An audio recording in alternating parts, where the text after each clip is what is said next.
Hi everyone, welcome back to another video in the Web Security Academy series. In today's video, we'll be covering lab number 8 in the XXE injection module titled Exploiting XXE via Image File Upload.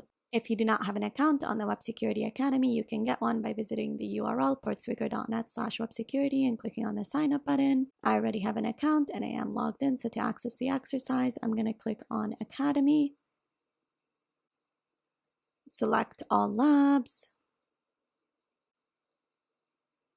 do a search on XXE injection, and then select lab number 8 titled Exploiting XXE via Image File Upload.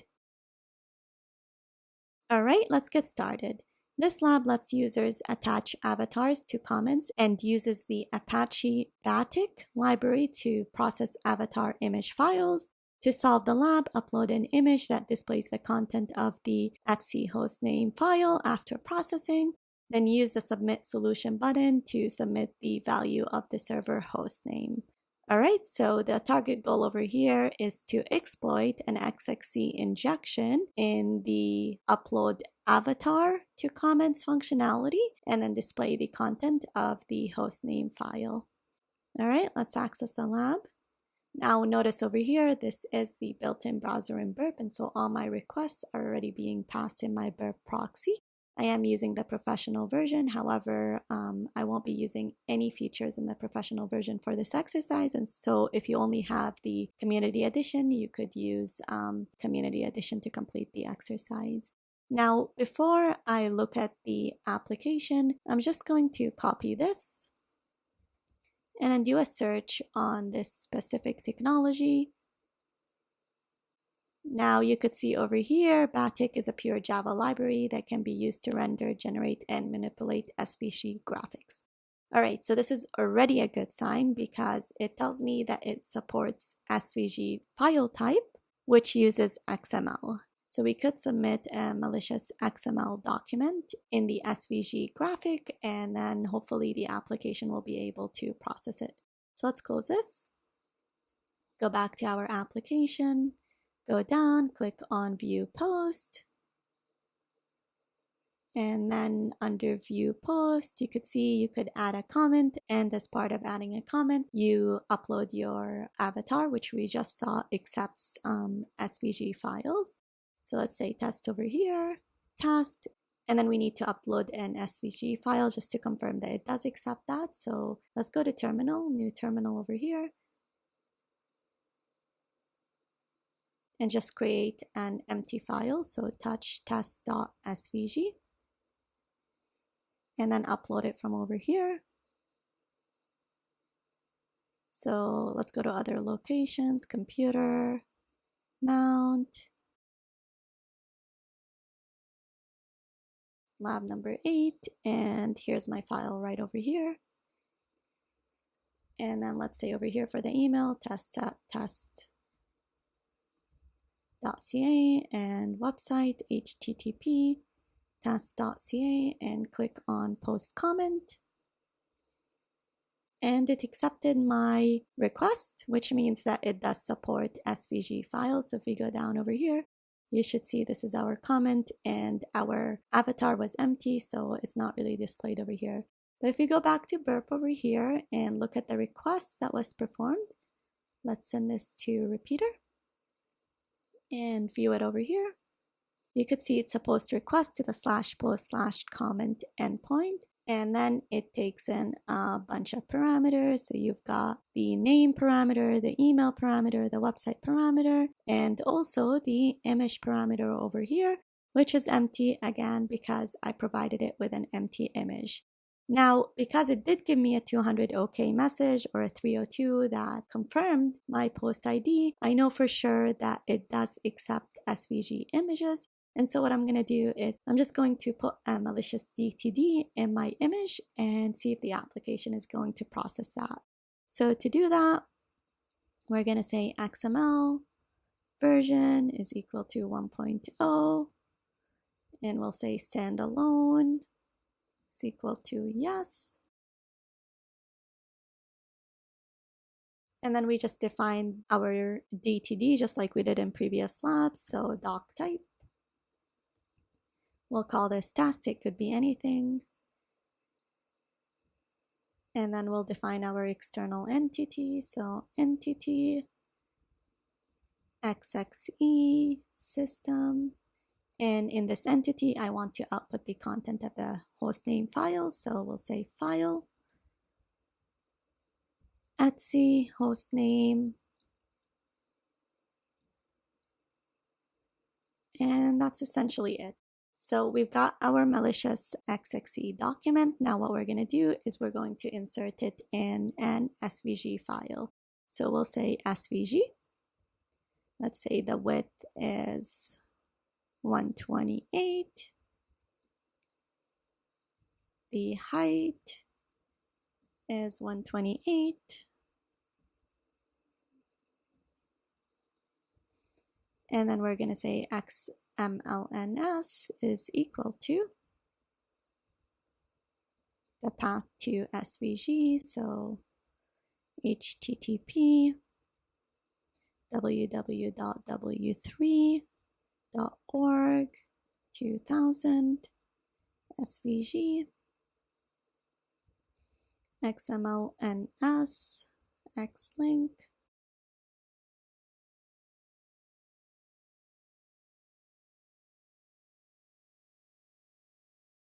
And then we'll say the version is equal to 1.1.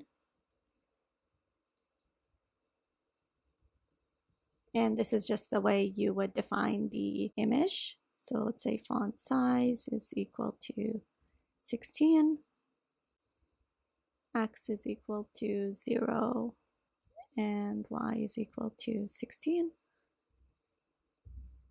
And then we just call our entity. So that would be end XXE.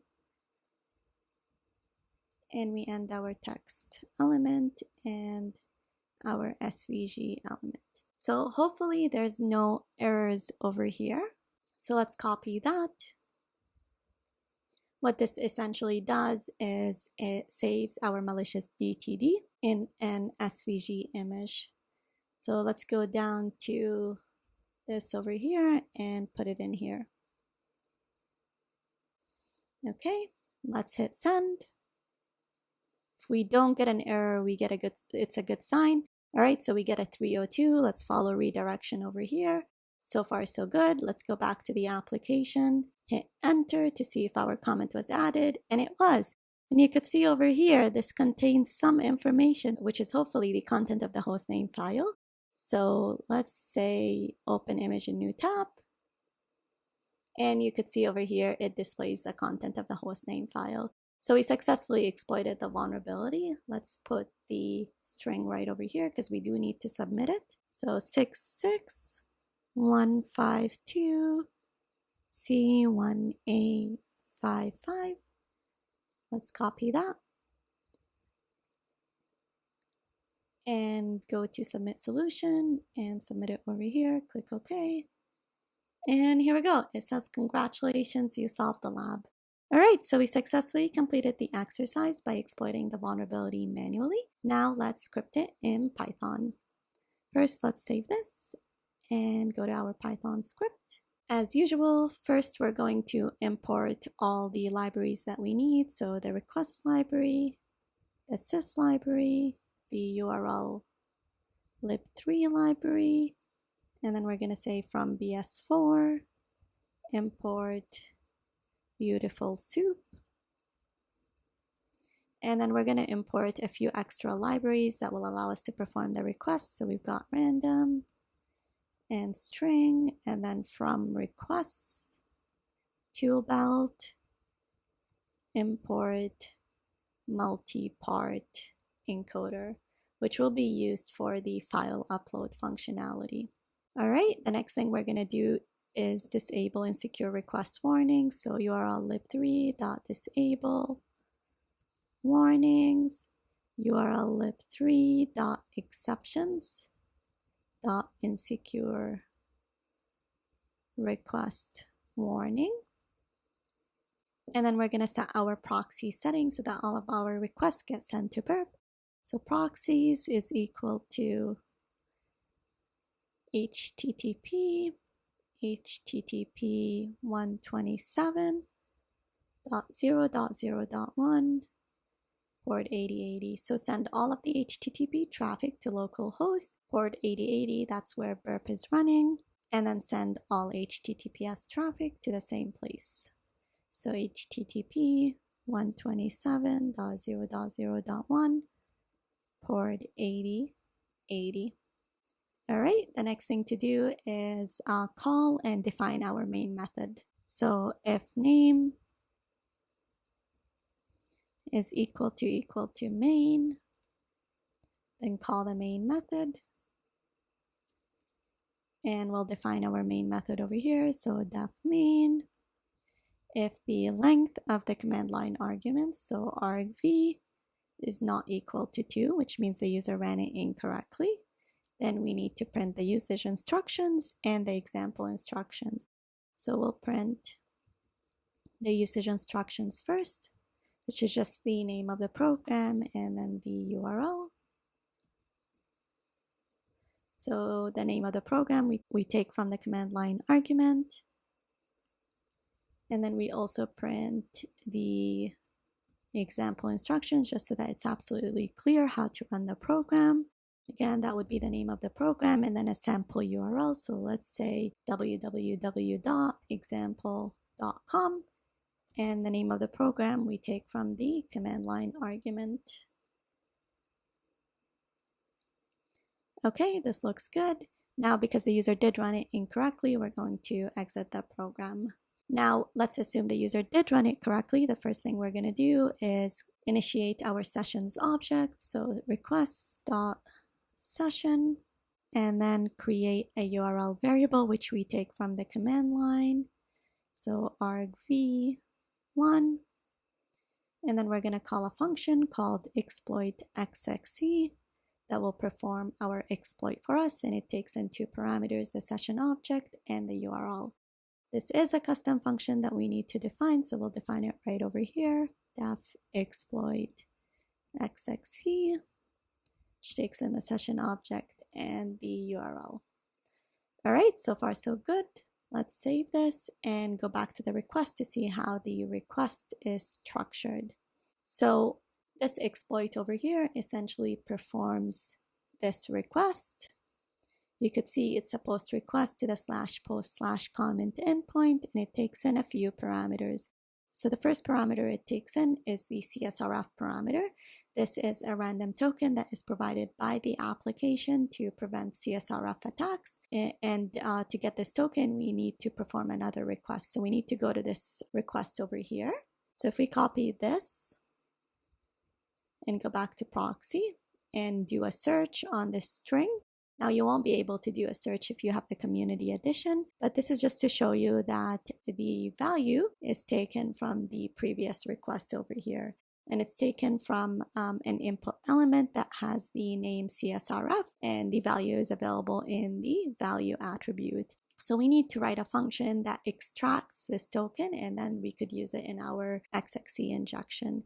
So the first thing we're going to do is add a comment saying we're getting the CSRF token. To do that, we've got a post URL, which is the URL of the main application, plus the URL of where we're getting the token from. So this will be available in every post ID, so we'll just use post ID 1. But it really doesn't matter which post ID you use because it's available in every post ID. All right, the next thing we're going to do is create a variable called CSRF token, and that's going to be equal to get CSRF token, which takes in the session object and the post URL, which we just defined. All right, so instead of extracting the token in this function over here, I'm just going to create a new function that is responsible purely for extracting my CSRF tokens, and it's called get CSRF token. So we'll add a comment over here saying rest of code, and we'll define our function right over here. So def get CSRF token, it takes in the session object and the URL. All we have to do is perform a get request. So get, because you could see over here, this is a get method. So we're going to say r is equal to s.get. It takes in the URL We're going to set verify to be equal to false because I don't want to verify TLS certificates, and proxies to be equal to proxies because I want the request to be sent to burp. And then we're going to use the beautiful soup library to parse the response using HTML parser.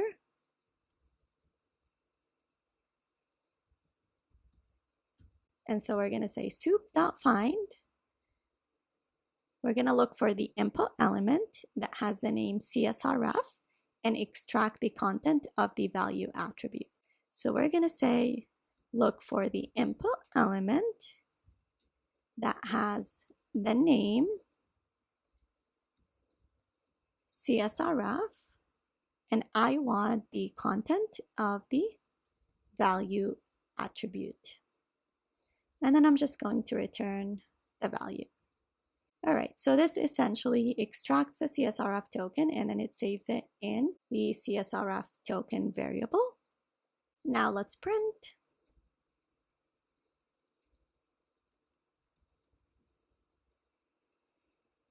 Exploiting XXE injection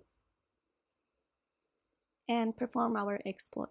So if we go back to repeater, we have all the parameters that we need. We just extracted the CSRF parameter, the post ID, it can be anything, 1, 2, 3, 4, 5, whatever post ID it is. We've got the name, we've got our malicious SVG document, we also got the email and the website. However, the trick with this script over here is we need it to be exactly in this format. So it needs to have WebKit form boundary and then the random string after boundary. So this string can be anything, and what we'll do is we'll actually just generate it.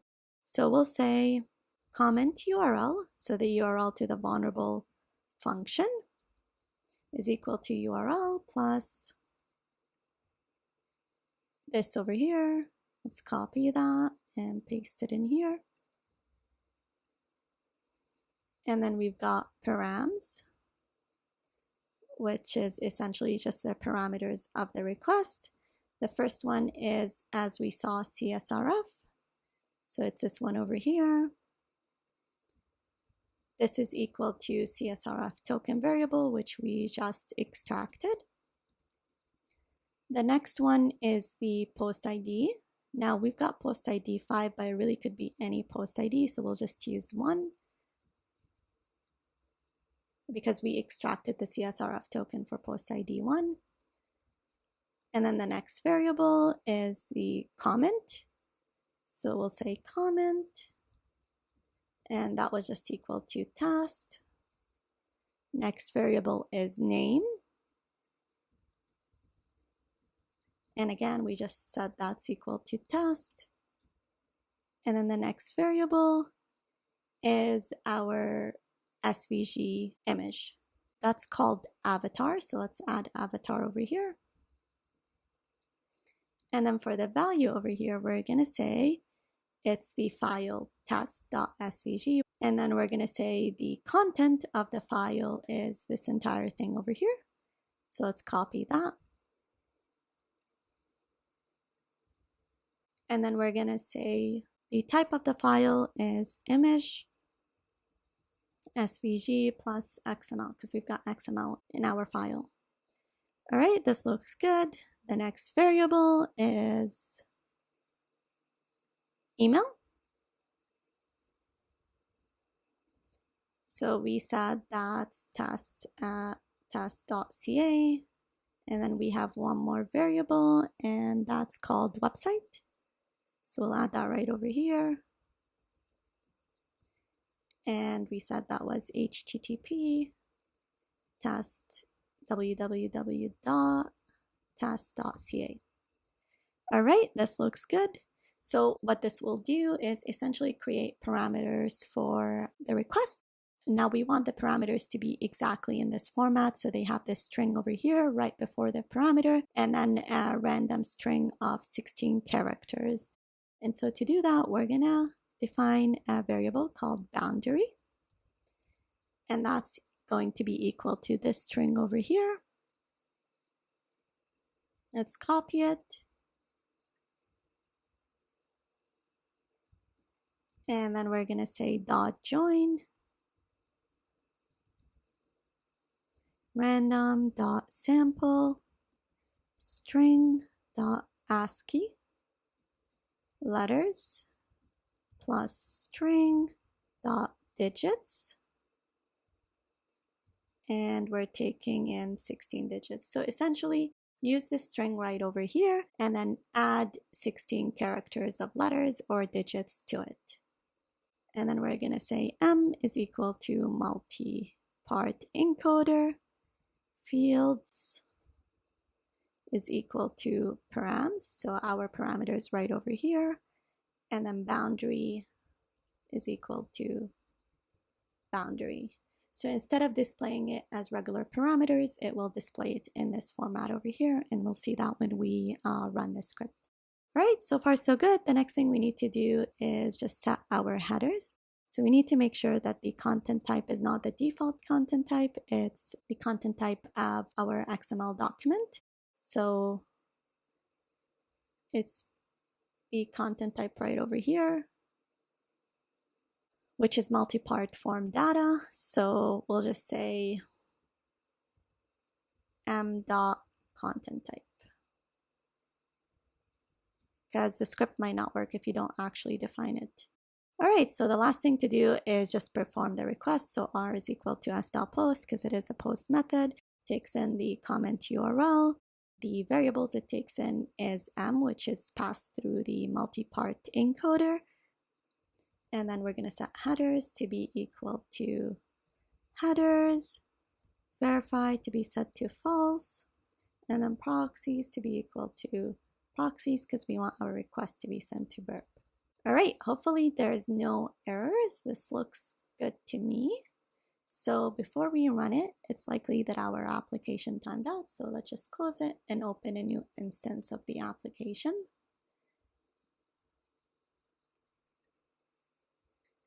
And while that runs, let's go to terminal, new terminal, Python 3, XXE injection lab 08, and just copy the URL of the application, paste it in here, remove the trailing slash, and let's go to burp, because I want to see my requests being performed as I run the script. Let's remove the search functionality, hit apply, and hit enter. Hopefully there's no errors, and so far so good. All right, so I didn't get any errors. That's a good sign. If you see over here, it performed the request, and look at that. The request is exactly in the format of the application. We've got WebKit form boundary. It adds a random string of 16 alphabets and digits, and then it contains my XML exploit right over here. So if we go back to the application and we view the post, we're looking for post ID number 1. So I'm not sure if this is post ID number 1. It's post ID number 4. Let's go to 1. We should see our comment, and here we go. So you could see this is our comment. If we right click, open image in new tab, you get the content of the hostname file. All right, so we successfully completed the exercise by exploiting the vulnerability manually and then scripting it in Python. In the next lab, we'll look at another case of an XXE injection vulnerability.